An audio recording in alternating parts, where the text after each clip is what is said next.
on. And I am just honored to bring to the stage Miriam Steinberg and her illustrator Christash Ross from Catalogue Baby. And this is Miriam's story of tragedy beating the odds, as she quite literally chose the sperm and egg donors from a catalog. And it is a compassionate portrait of the fertility and infertility that hasn't been seen before. So we're so honored to be a part of her book launch. Today is the official launch. And not only that, but I have with us Amanda Lewis, who's from Page Two. She's the editorial director from Page Two Books, and she's going to say a few words, as you were such an important part of the process, Amanda, in bringing this book to life. So, over to you. Thanks so much, Lanny, and it's fantastic to be here. I'm at my home in East Vancouver, and I want to say thank you to Lanny and the organizers for inviting me to say a few words tonight about this exciting graphic memoir, which is launching. It's so exciting, and I also really love that both books tonight are self-published. I think that's hugely exciting for publishing. So I'm editorial director at Page Two. If you don't know Page Two, we're a Vancouver-based publisher. We work with entrepreneurs, subject matter experts, and visionaries who publish brilliant nonfiction books. And we're so proud to have supported Miriam and Christash in the publication of Catalogue Baby. And it was my honor to be Miriam's editor on this book. And what that means, because we'll have an idea of what editors are, but basically it means I helped Miriam with the words and the design team focused on the pictures. And editors of memoirs have an especially interesting job because they assist the writer in translating their life into art on the page. Thankfully, I was working with an author who was already an artist and who approaches her life as art with creativity and integrity and bravery. I really, really loved working with Miriam on this book because of her dedication right to the end product and her determination to get it right at every step. We went through numerous edits of the manuscript, usually over email, but sometimes in her backyard in the shade of fig trees, which was a lovely afternoon. And all the while working on this memoir, it was happening in real time. Miriam was continuing on her fertility journey. And during the publishing process, her book team actually went to her in hospital when she was on bed rest. And later we got to go visit her at home and cuddle her sweet babies. So that was hugely exciting because usually memoirs that I work on, they concern events that happened way in the past, but I felt like it was all just being created on the page. And I've worked with illustrated books before and illustrators, but never a graphic memoir. So I got to learn from Miriam and Chris as we went along. We were continually tightening scenes and refining dialogue as Christash drafted and then finalized the images. And in the end, you have this beautiful book, and you'll see on your screen when Chris shares pages, and you might already be holding it in your hands.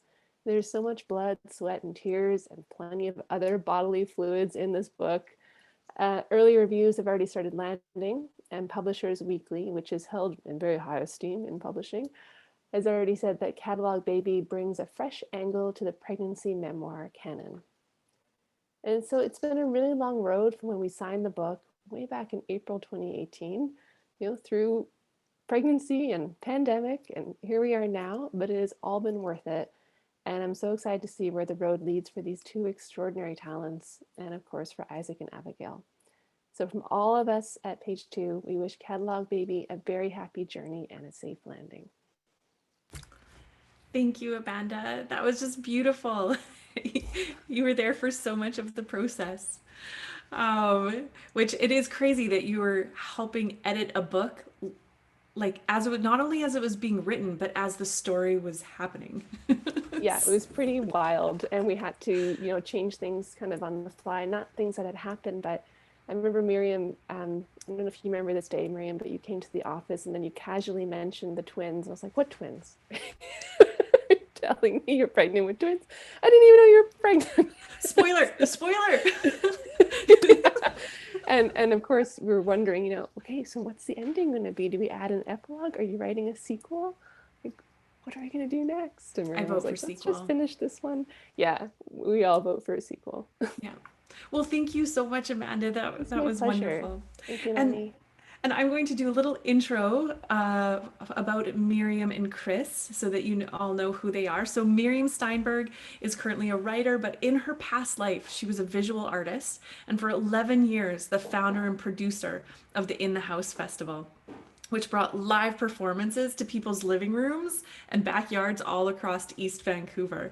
So it was an experiential a festival in Vancouver, Canada. She was nominated for the YWCA Women of Distinction Award for her work at the festival, and Catalogue Baby is her first book. But from what I hear, Amanda, this is not going to be her last. And we also have Christash Ross with us today, who's the graphic artist for the book. He was born in Bristol, England, but he currently works as an illustrator, writer, actor, and youth instructor here in BC, Canada. And although he previously illustrated children's books from Some Bunny Loves You is one of them, but this is his first graphic novel, so it'll be so interesting to hear about his experience there. So, Chris and Miriam, welcome. Maybe I'll just bring Miriam to the stage first. Oh, let's say hi to Chris. Hello, Chris Dash. Hey, everybody. Hi, Chris. Hello to both of you. And Miriam, I'm going to start with you. All right. So, full disclosure, I am not just your host and conversationalist today. I am also a character in your book. It is true. You have been an integral part of my entire journey from start to end, as a friend, as a documenter, as and now as a host for this show. I wouldn't say integral. I feel like I'm at the same level as the bunny in characters. No. No, Bunny was important. But, you know, Miriam, at 40 years of age, not to out you on your age, but I think it's part of your story, you decided to not only try and conceive a baby as a single mother, but you chose to do so by picking out sperm and an egg from a catalog. So, what made you decide to do this journey on your own? Well, I just hadn't found the person with whom to start a family. And by the time I was in my mid 40s, I ended a relationship that wasn't going anywhere because they didn't want kids. And so historically, I'd had really long breaks between partners and I just didn't have time anymore. And so I decided that this was it. If I wanted a family, I'd have to do it on my own. And there you go. And just to clarify, most of the journey was using just like this sperm. It was only at the very end where, you know. Oh, but that's a spoiler again. Spoiler Oh, from the no, book. spoiler. Just joking. Just so everyone knows, we are here to spoil some of the story, but it's crazy because I knew the story ahead of time, but when I read the book, it was just so amazing to read about your journey. So, okay, why did you choose to do this as a graphic novel? Because you were still in the middle of the journey. It was still literally happening when you started writing. And you didn't even know how it was going to end. But why did you choose a graphic novel? Well, I felt like my story needed to be put out into the world. When I was going through the whole journey, even by like year 2 and 3, I just didn't feel like there were the resources that spoke to me. And like you'd get little glimpses here and there of other people's stories, but they were always out of context, and most of them were people who were coupled. And like you really discover that even though stories sound the same, everybody's story is actually completely different from the other. And I just I didn't find what I needed. And there's a lot of silence around infertility and miscarriage and all that. Yeah. Which is starting to evaporate, thank goodness, but I felt like it needed to be out there. And at first I thought, well, maybe this could be like a one-woman play because there's so many crazy things that happen. It's not just about the grief, it's about the crazy moments and the hilarious moments and the like, what the heck just happened to me moments. And, it was a guaranteed lovely roller coaster ride for any audience. But for one thing, I'm just not an actor, and I can't imagine playing this over and over again with the same passion, the same, and reliving the trauma every single time. I mean, it's interesting just even to say that, because as I'm writing the book, I'm reliving trauma, and when I reread it, you know, I relive the trauma a little bit, but yeah, it just wasn't my thing. And then I thought about writing a novel about it, but then I'm a really visual person, and I felt like so much of my experience was so intense and just didn't have the words to describe it, or it would just take too many words to describe. So I was like, okay, well, maybe a graphic novel would be good, because you have the really beautiful combination of the images that are supported by the words, as opposed to the other way around, or just using words. That's amazing. But like, I know that you're making it sound like that this was a better option and easier for you, but in my mind, I'm like, okay, you became a writer for the first time, and we're working with the graphics. I remember you walking into your garage one day, and I felt like I was in the movie, like The Beautiful Mind, because there was just scenes from floor to ceiling across your entire garage, of you doing this physical storyboarding of it, not just the words but the visuals. It just, yeah, it's a crazy process. It was, and I never, like, not only had I never written anything, but I never read a graphic. I think I read one graphic novel. What? I had to go to the library and just like take out dozens and dozens and dozens of books to figure out, like, what style do I like, what kind of, how do people express emotion, how do they express situations, and within the comic form, and just kind of have to figure out that way, and then really learn how to write a script and how to, I mean, my process for writing the book was different than what is traditionally the way, because I'm so visual that I had to kind of go between storyboarding and the actual script. Yeah.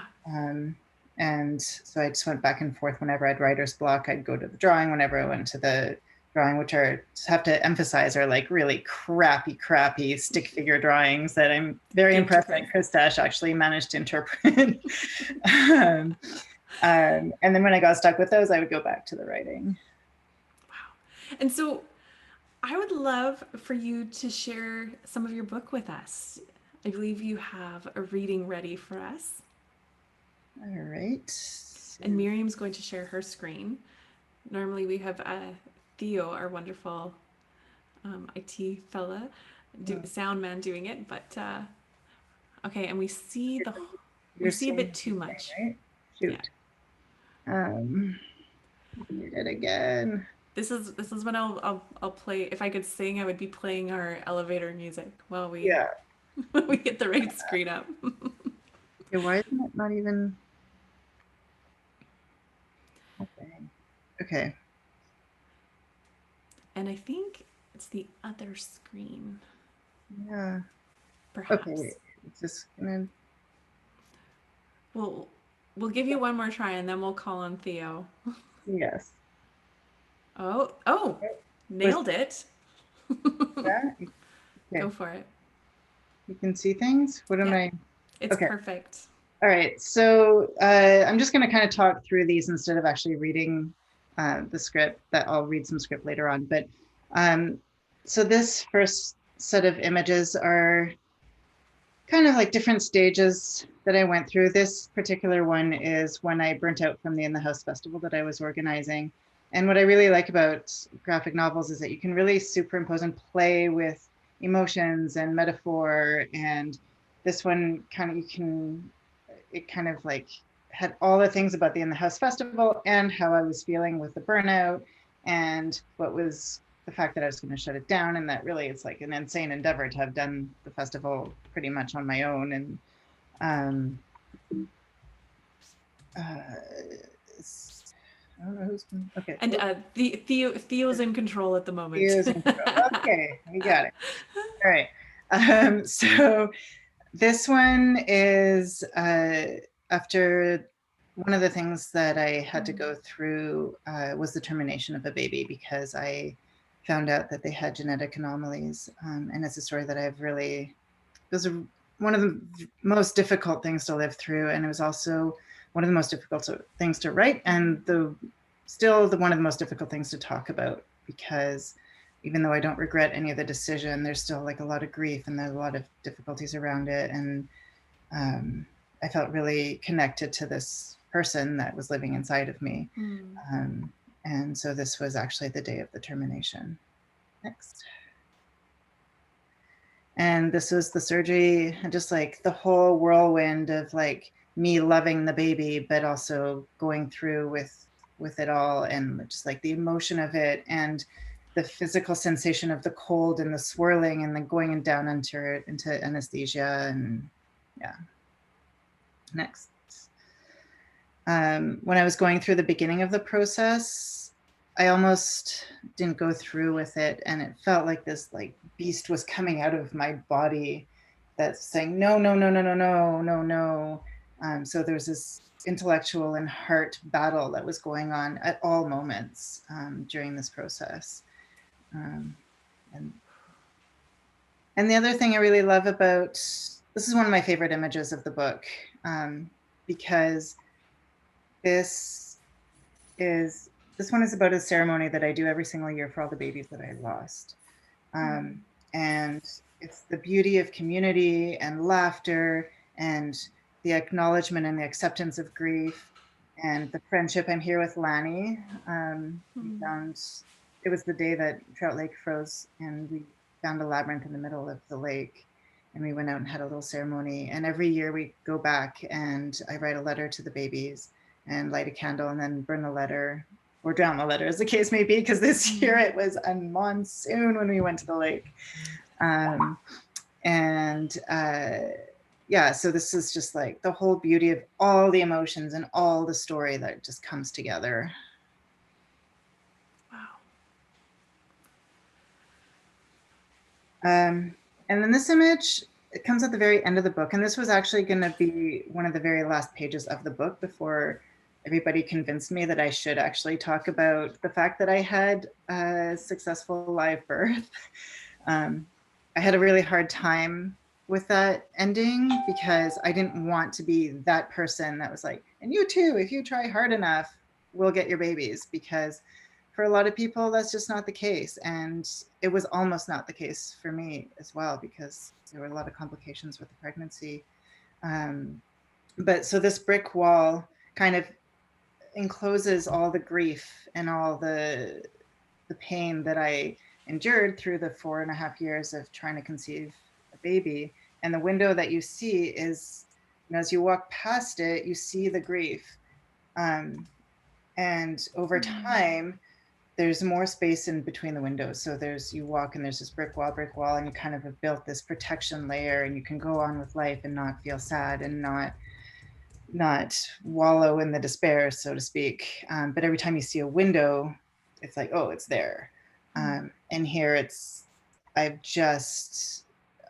this is where I'm pregnant with the babies, and I'm hopeful, but also really cognizant that I have all this baggage. Wow. The other thing about graphic novels that I love is that we could just really play with everything. And so the sperm and the eggs became little characters. And I use this as to infuse a lot of humor into the process and of writing and reading. And I think it's really important to have a lot of levity in heavy stories. And these are, you know, there's Mr. Random Hookup and Mr.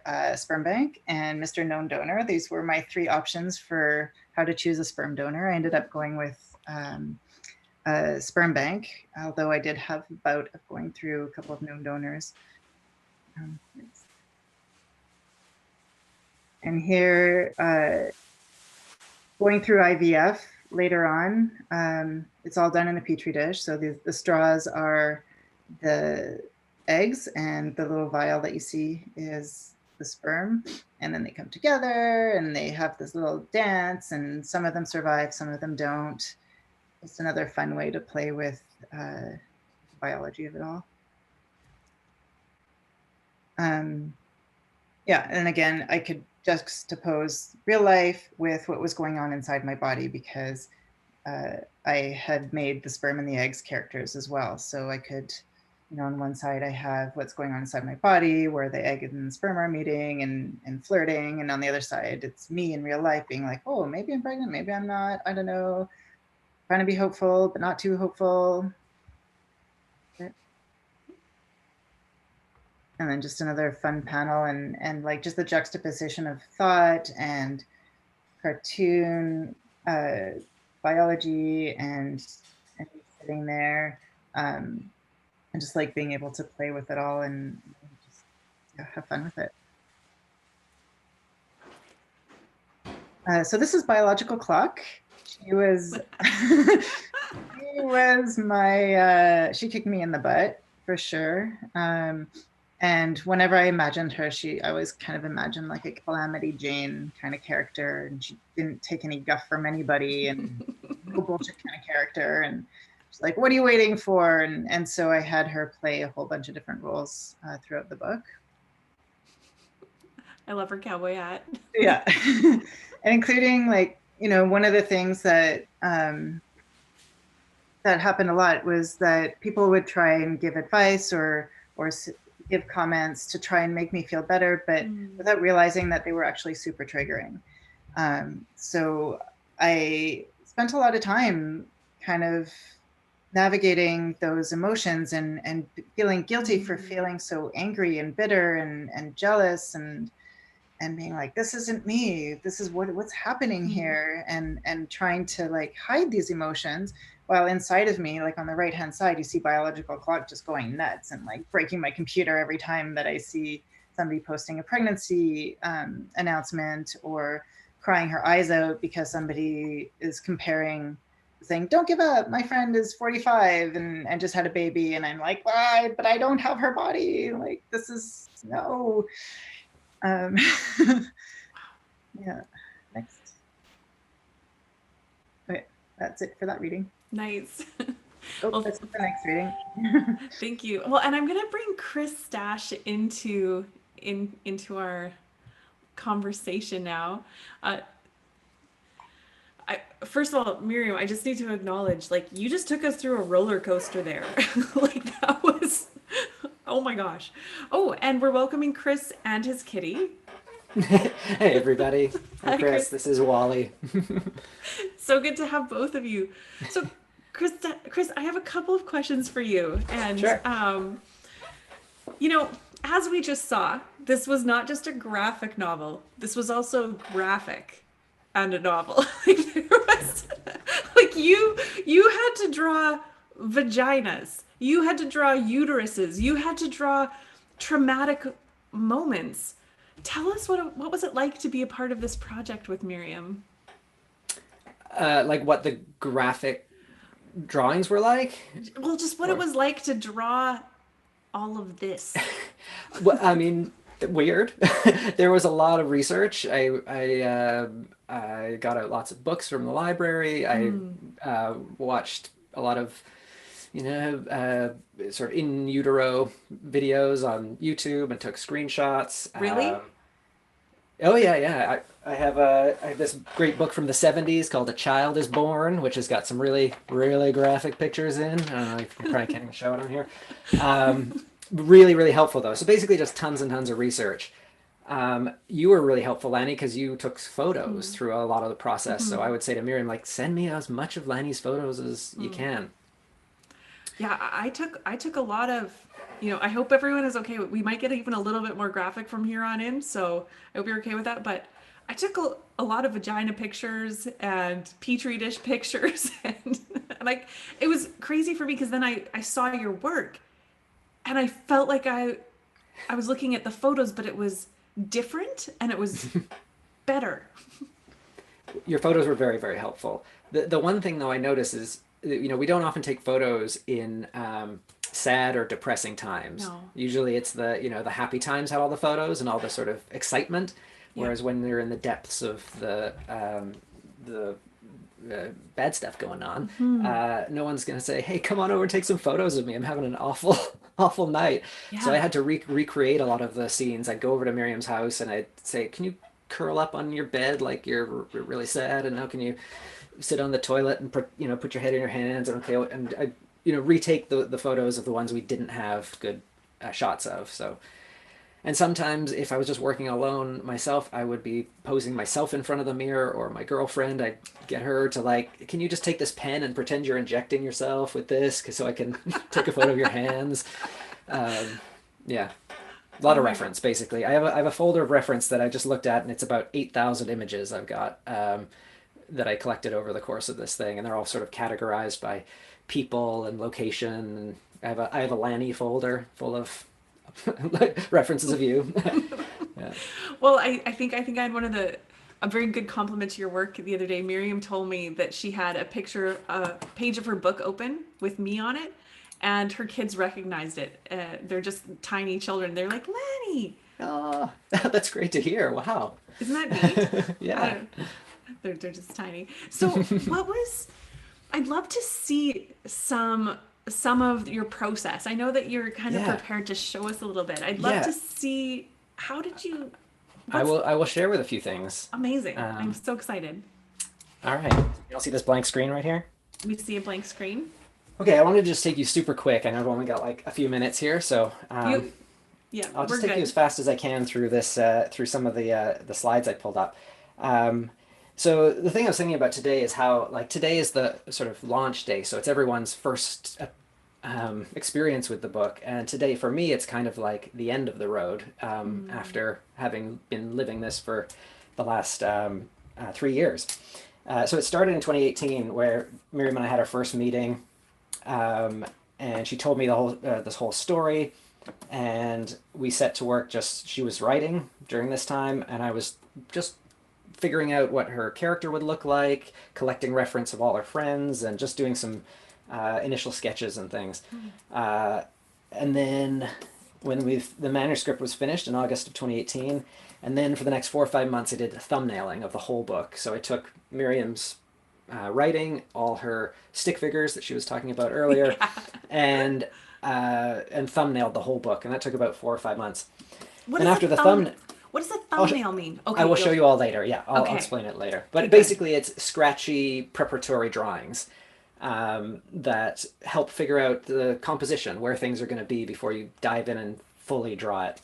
Because you can really learn a lot from the thumbnail. But it still took many months to do the full book.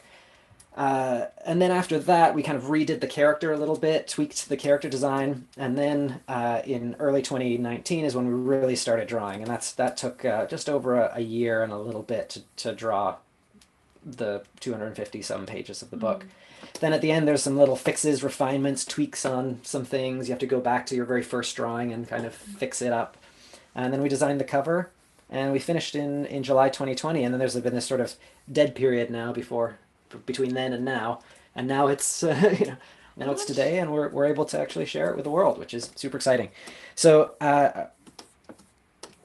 this was like one of the very first things. I don't even think Miriam's ever seen this picture, but I took this screenshot, Miriam, while you were telling me the story for the very first time in January of 2018. So this is we had about a 4.5 hour FaceTime meeting. And as she was talking, I'd be like Googling, fetus at 6 weeks. What does that look like? And quickly looking up things. And from that, I made a really detailed timeline of the whole thing. So I had to get the whole story straight in my head. And there's so many ups and downs, and it takes place over many years. And so I just sort of wrote out a linear timeline of everything that happened, just the facts, kind of.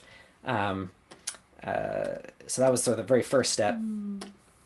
Then it was character design time. So this was actually the very first drawing I ever drew of the character. It looks super different than our final character. This was just me sort of sitting down with just sort of loosely just thinking of Miriam and drawing. And then we did a lot of this sort of thing where I'd take a picture and I'd do it kind of realistically, and then I'd sort of start to try and cartoonify that or extrapolate a little bit and see where that was taking me. And then I did this as sort of an expression sheet, which we were into and we thought was good. And I had some great advice from a graphic novelist mentor, and she looked at this and she's like, those are great. They look way too detailed and way too rendered, and you're going to have to be drawing these hundreds of times. So I'd recommend you simplify. So we have ended up, simplifying quite a lot. But at the beginning, this was kind of our idea of what Miriam was going to look like, which is quite different than how it ended up.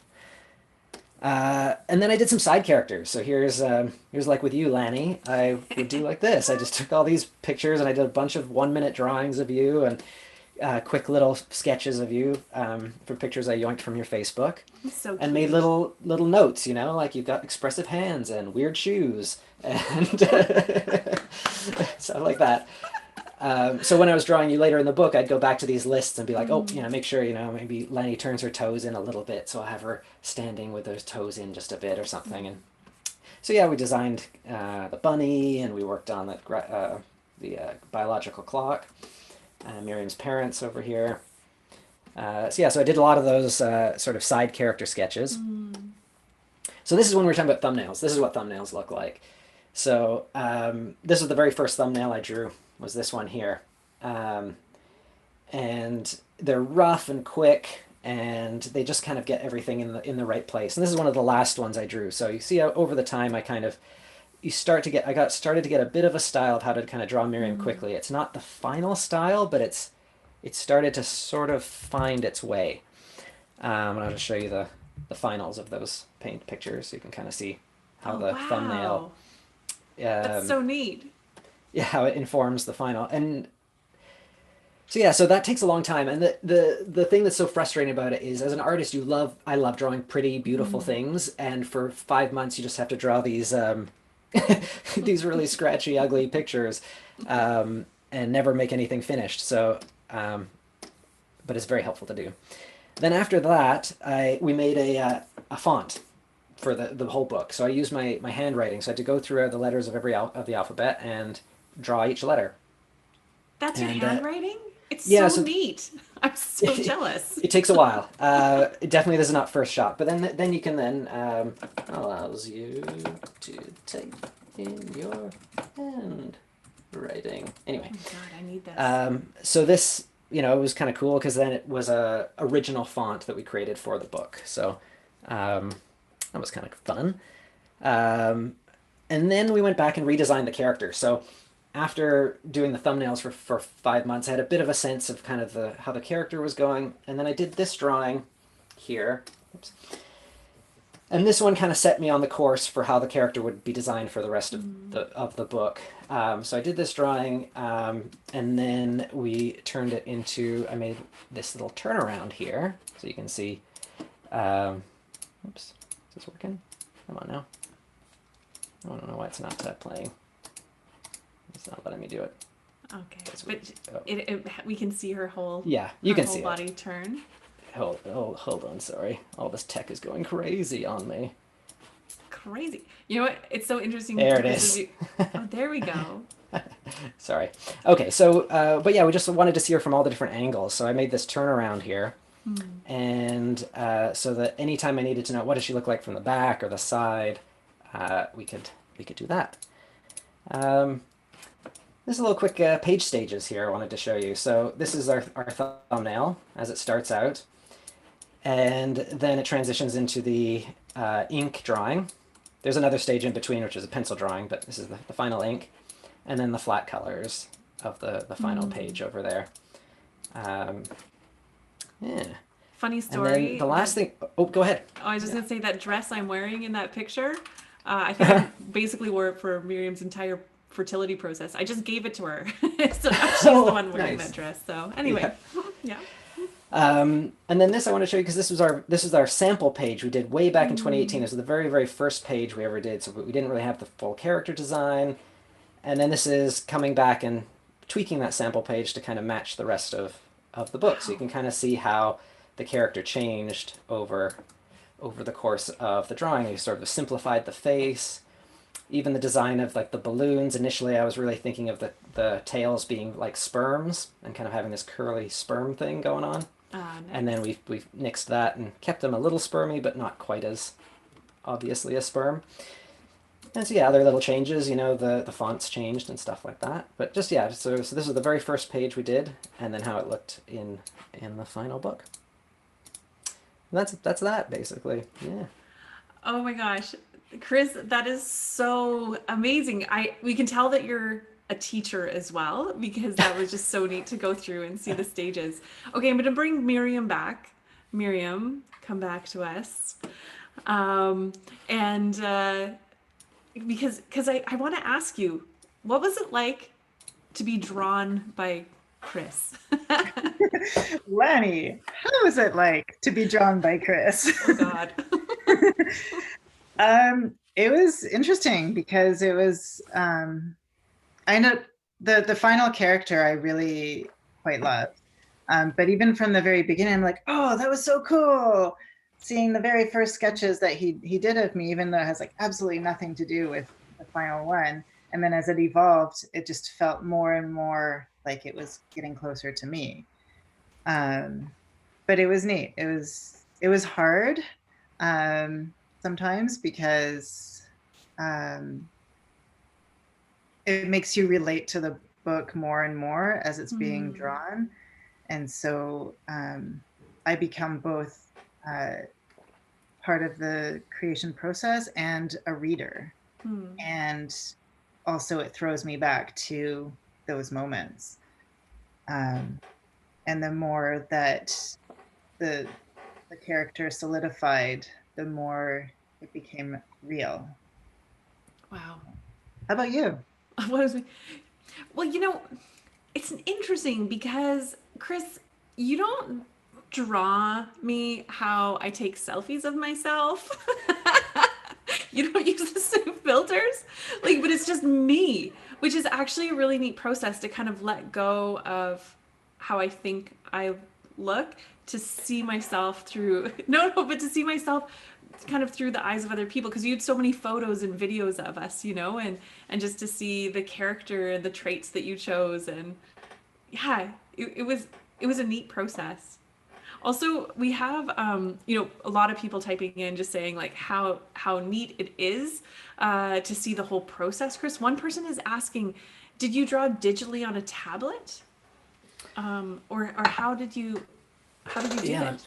I'll see if I can show you here. So this is my my computer here, and yeah, basically it's like a whoops. Yeah.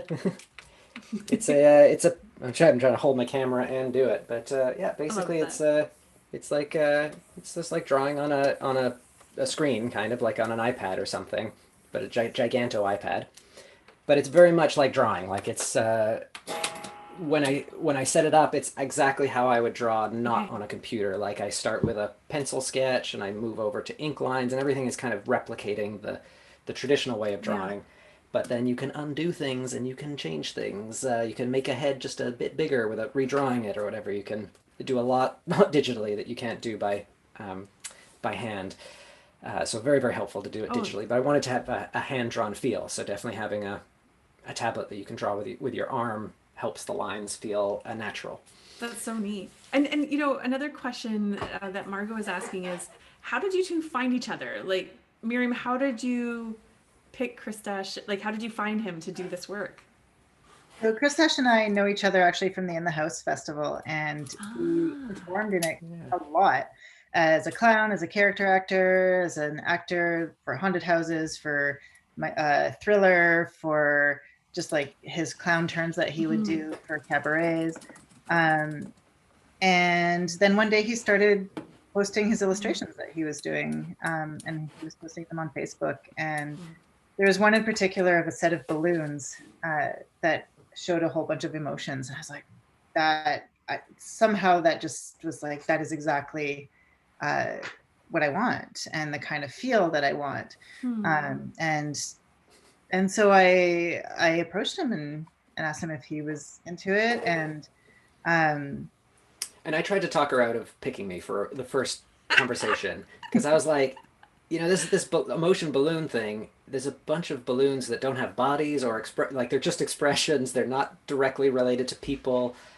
And I'd never done a graphic novel, anything like this. It's like very involved, and there's lots of characters, and they're real people that are supposed to look like them, and keeping a character consistent over time is very hard. And so I kind of like she had to kind of talk me into it because it's funny. She was first like, oh yeah, I want you to do it, and I was sort of giving her all the reasons why I probably am not quite the right person or ready. And so I was appreciative that she sort of convinced me that I could do it. Because at the beginning, I definitely didn't think I had the ability okay, to so do a project now like that this. it's I I just want to add as well. It was interesting coming because I was like, I'm asking a man to draw what is so viscerally a woman or anybody who carries a uterus and wants to have a baby. I'm asking a guy to translate all of this, and like, how is he going to understand what it means, and how do you draw all of that? And I don't know. I think it was just like my gut, and also like just knowing that he had the like seeing how he acts like as an actor and doing his characters, and just like really the way that he goes into these characters and becomes them. There's like all these things that are just like, okay, yeah, I feel like he would probably understand what was going on. But there were definitely moments like when she said that she was in stirrups in the chair, the gynecological chair in stirrups. I had no idea really what they look like, and in my thumbnails, I think they're hanging from the ceiling, like they were like two ropes from the ceiling with their legs in, and she's like, "That's not it," you know. So there were definitely times where I had to do some research because what I imagined was not even close to the realities. Well, it's taught me a lot. And just as we move on, I'm just going to acknowledge the crowd. I know that 9:30 was about the time when this session was supposed to end. We're going to go longer if that's okay with you. So if someone needs to go, we totally get it. But I think there's a few more questions people are typing in that we really want to ask you. And Miriam, I'd love to see just some more of the book that you'd like to show us. So yeah, I have people typing in, yes, go. Yeah. And I think it's being recorded. So if anyone does need to leave a bit early, I believe there is a recording of it that you can always catch up on. So, all right. I do have another question for you, Miriam, and just so the audience knows some of the questions that are coming in. I'll leave a couple of more of them to the end, but and I see them. But Miriam, you had to share some really raw moments with us. Did you ever feel like this story was too personal, or was it hard to be that vulnerable in your writing? It was hard. I felt like it was a story that needed to be told, though, for sure. But because I was also still trying to have a baby as I was writing, I found myself quite often not being able to write certain scenes while I was in the middle of a cycle. And so if, like talking the whole Azaria story, I couldn't write it because that happened. And then I switched to IVF. And so I had an embryo transfer, and I'm like, I just can't write about Azaria while I'm doing this embryo transfer, because what if I jinx the baby? What if I jinx the pregnancy? What if everything just goes to heck because of it? So yeah, I really had to kind of do a lot of self-care and a lot of kind of figuring out when I could write what. And so I used Scrivener to write, which was really helpful because it lets you kind of jump around in the story and you don't get lost in this really long document. So I could write it scene by scene that way. Wow. So it's like you had to take care of yourself and write a book at the same time. Yeah. And so I believe you have another part of your story, another part of your book that you'd like to share with us. Yeah. Maybe Theo, can you share the next? Theo. We'll get Theo to share the screen again, which would be awesome. Well, and maybe while he's bringing that up, one person has actually asked a question: what tips or advice do you have for writers who are maybe writing about grief or traumatic or life events? What advice might you have for them as they would do so?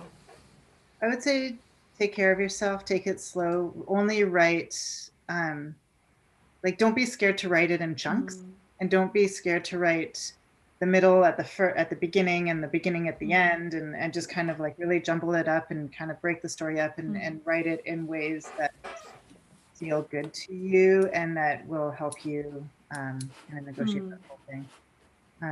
So if we could go to that where we stopped last time. Just jumping ahead in your story. Okay, so This is yeah. This is the story, kind of like a vignette of my very first miscarriage. And I was gonna kind of read through it. The following images are, I just go through it panel by panel, so I'll just read through it. So Theo, once I finish reading the panel, if you could just go to the next one. Next. For many women, miscarriage is fast, surprising, a burst of pain and a gush of blood. Perhaps because that's how miscarriage is predominantly characterized on screen, people who haven't lived through one often assume it's how fetal loss always goes, but sometimes it drags on interminably. The pain starts slowly, a dull ache in your abs and lower back, a silent groan like the slow creaking of an old tree in the forest. And then a storm picks up.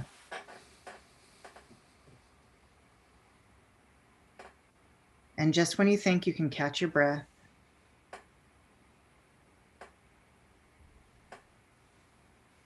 wanna puke, can't puke, wanna shit, can't shit, need bed. What was I thinking doing this alone? Help.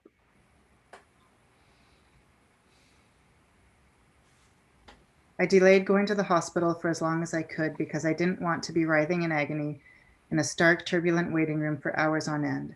I also had been hoping that the pain would eventually subside, but at 3 a.m., I couldn't take it anymore. 911. Fire, ambulance, or police. After what seemed like an eternity. Hello, this is the paramedic. Are you there? I'm glad my house guests didn't wake up. Once admitted, I had to wait for the ultrasound machine to become available. These painkillers should kick in pretty quickly. I soon fell into the vortex of hospital time. Paging Dr. Eder, Dr. Catheter. Hello, is anyone coming?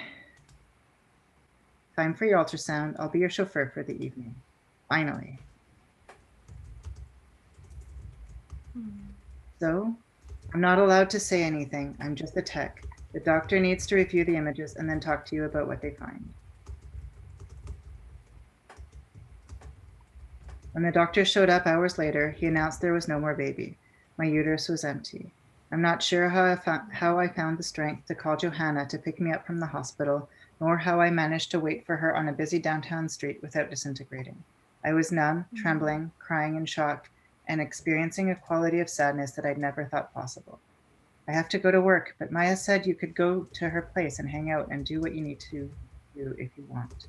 I knew I couldn't be home alone, so off we went to Maya's. Finally safe, I crumbled in my grief. At home later that afternoon,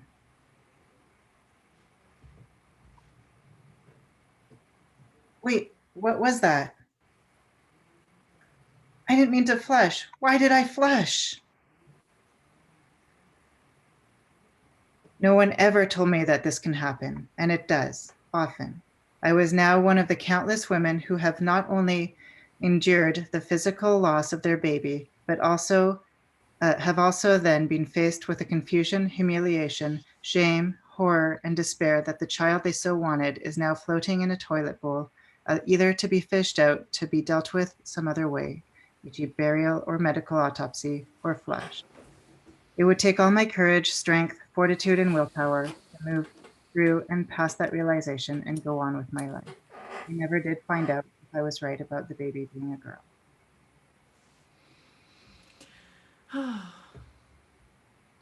So this next one is Lanny's going to help me tell this story. This was the DIY scene that I did, and it was one of the funniest moments during the entire journey, actually. Yeah, I couldn't stop laughing from beginning to end of it. All right, next. Okay. Here we go. Yeah. Not nervous at all, are you? The deed is done. This is my donor who is in my garage doing his thing. Maybe we should have prefaced with that. Yeah. Here we go. Maybe local homegrown sperm direct from the source will work. That was excellent. We covered up the cup with cellophane just in case. Thank you so much. I can't believe this is actually happening. There it is. Here we go. There's a fair amount. I'm glad he had a good aim. This should be easy. Oh my gosh. Come on, you get in there. I think I got it all. The absurdity of the whole situation hit me again. I had tears rolling down my face. Careful you don't lose your sperm all over the... Oh, that's you, Lani. Sorry. Oh, careful you don't lose your sperm all over the carpet. I just have to say, we picked that cup on purpose because it said thank you to the sperm donor. Yeah. Phew. Okay. Down to business. Do I snap out the bubbles? I guess that's good enough. Do I do the standing, sitting, lying down? Okay, I'm doing it. Wait, won't it just drip out if you do it standing up? Serious question. Oh, maybe. Okay, let's try it like this. Kinda hard to see. Done. I hope it went in deep enough. Nicely done, I just gotta say. What do I do now? I think I have to be upside down. Wait, didn't you Google this? Is this right? Whoops, I forgot to put my underwear back on. Oh well. Maybe it's better. Maybe this is better. Not very sustainable though. Pillow, that'll be easier. So the internet says you're supposed to masturbate right now. I can do that. Orgasms contract the uterus and encourage the cervix to suck up the sperm. And that's where I draw the line. I'm out of here. Goodbye, friend. Thanks for everything. I love you. And that's when you know you're friends for life. The DIY didn't take. It did not. It did not. Well, you two, I think that this is just a great spot to finish the conversation part. We do have a couple of questions, and at the end, I'm actually going to bring Naomi back on. I do have a question for both her and you, Miriam. But one question is, Miriam, what was your favorite graphic novel having to do with motherhood or the process of becoming a mother? Well, I'd read a few. There weren't actually very many about the whole process, especially about surrounding fertility issues. I read one called The Facts of Life that had some interesting imagery that actually quite influenced me. I read one called A Hole in the Heart, which is about a mother who ends up having a baby with Down syndrome and her decisions around that. She ended up keeping the baby. And just her whole process around that, and I found that one quite powerful as well. Wow, that's cool, but also speaks to the need for this type of a book. So Chris, I have a couple questions for you. First of all, someone says that you have an amazing ability to portray emotion. How? Like, I don't know if they need to attend your drawing class, or how do you portray such emotion in the book? I'm not sure. I mean, like Miriam was saying, I'm an actor, and so I think there's actually quite a similarity between acting and illustrating, in that you're sort of temporarily taking on the feeling of someone else.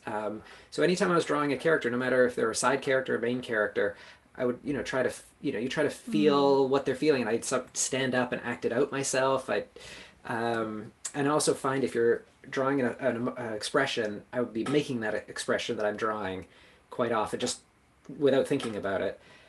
So that's part of it. And then there's a lot of tweaks, sometimes the faces weren't great, but we just moved on. And then at the end, we kind of did a face fix pass at the very end where we just tweaked all the ones that kind of felt a little bit off.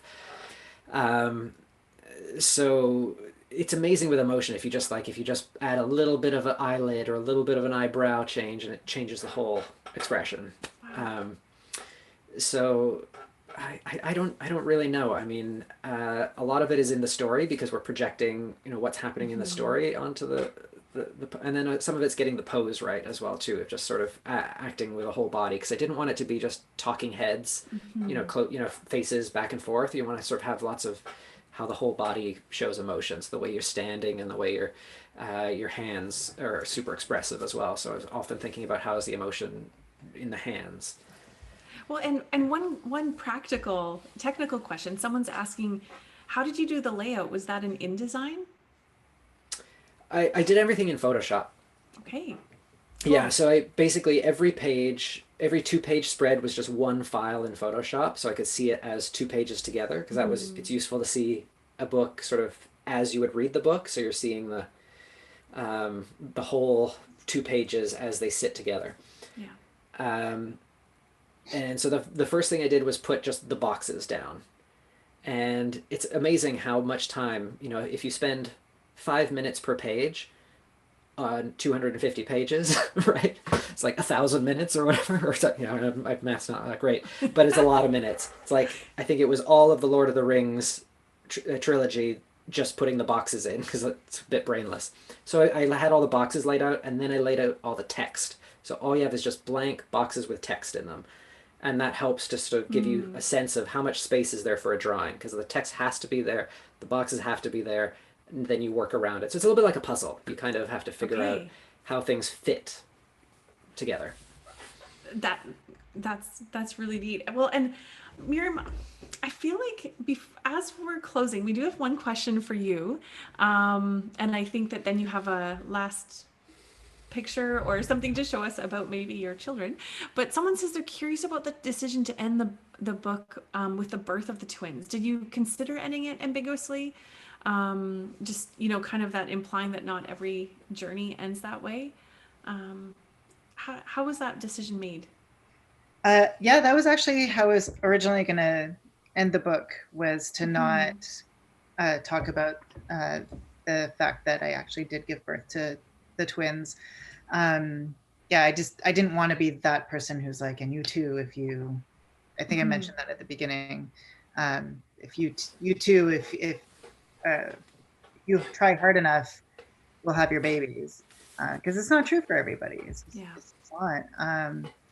And it actually took the editors, it took Chris, it took it took a whole bunch of other friends who are like, no, we've read this book, our heart has been pounded and destroyed and rebuilt and destroyed again. Like, we want to know the happy ending. We want to know that there is success at the end of it, and it's your story. And so, I think I lived through so much of it was traumatic as I was coming up to the twins that I ended up with quite a bit of PTSD and survivor's guilt, actually. And anytime I put myself in the place of these women who still hadn't succeeded or would never be able to succeed to have their own kids, I would just feel this like tremendous sense of guilt or like just something where I'm like, no, I just can't end the book that way. I'm glad that I was convinced otherwise. But yeah, it was definitely a process to get there. And I kept it short because I am thinking about writing a sequel, and because so much happened with the conception and the gestation and the birth of the babies that it's, if I had included all of it, it would have added another 300 to 500 pages, and Chris would have come at me with a shotgun and being like, get out of my life, can't handle it anymore, no more, stop, 500 more pages, no. I mean, sure, it'll just be another 4 years. Yeah. Well, and